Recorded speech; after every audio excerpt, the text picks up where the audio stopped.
Lower fuel costs means businesses can keep down the cost of goods and services for our consumers. Mr. Speaker,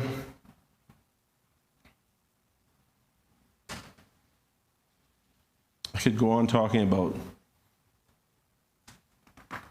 these matters, but I want to get to the details of two important initiatives that we'll be taking within the next month that directly provides meaningful relief to the cost of living crises facing our Caymanian families. These two initiatives, Mr. Speaker, will help thousands of families across our 3 Cayman Islands and are designed to help families offset some of the sharp increases in costs. Nothing is going to be a full solution, Mr. Speaker, but it will help and is designed to help as many as possible. The first is a temporary assistance program for residential electricity costs. We know that for most families, after rent and mortgage, the electricity cost is the single largest expense they face each month. We also know that fuel prices have spiked, and this is causing electricity costs to rise sharply.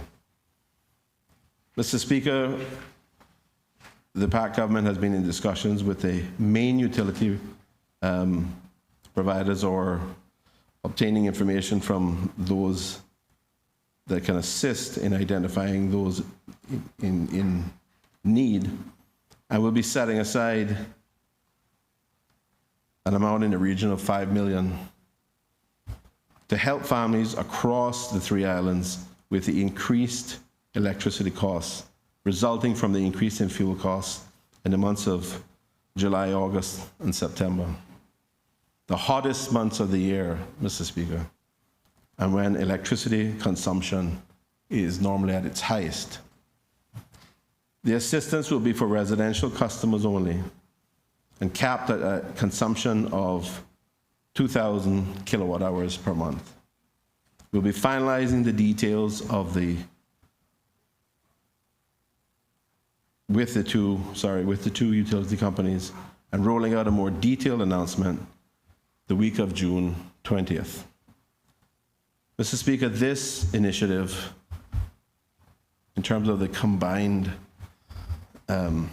customers across our countries with the two utility providers, will help some 22,000 households. The second initiative, Mr. Speaker, as alluded to yesterday, is a cost of living increase for civil servants, the largest single employer on the islands. Mr. Speaker, obviously, as I said before, we're living in challenging times, and this government has certainly expanded efforts to combat the threats around COVID-19. We have safely and methodically reopened our borders, kickstarted our vital tourism industry, and we have steadfastly supported Caymanian families and offered regular financial support and job matching assistance for persons still actively returning to the workforce. We have prudently and diligently managed government's revenues and delivered policies whose aims have always been to make the lives of our constituents, our Caymanians, better. Amidst such challenging times, Mr. Speaker, government's fiscal outlook remains positive, as shared from time to time by my colleague, the Deputy Premier and Honourable Minister of Finance and Economic Development. Yet, Mr. Speaker, despite this strong and positive momentum by good ship came on. We must acknowledge the inflationary pressures experienced around the globe and the buffeting that is occurring in relation to ships that are much larger than ours here at home.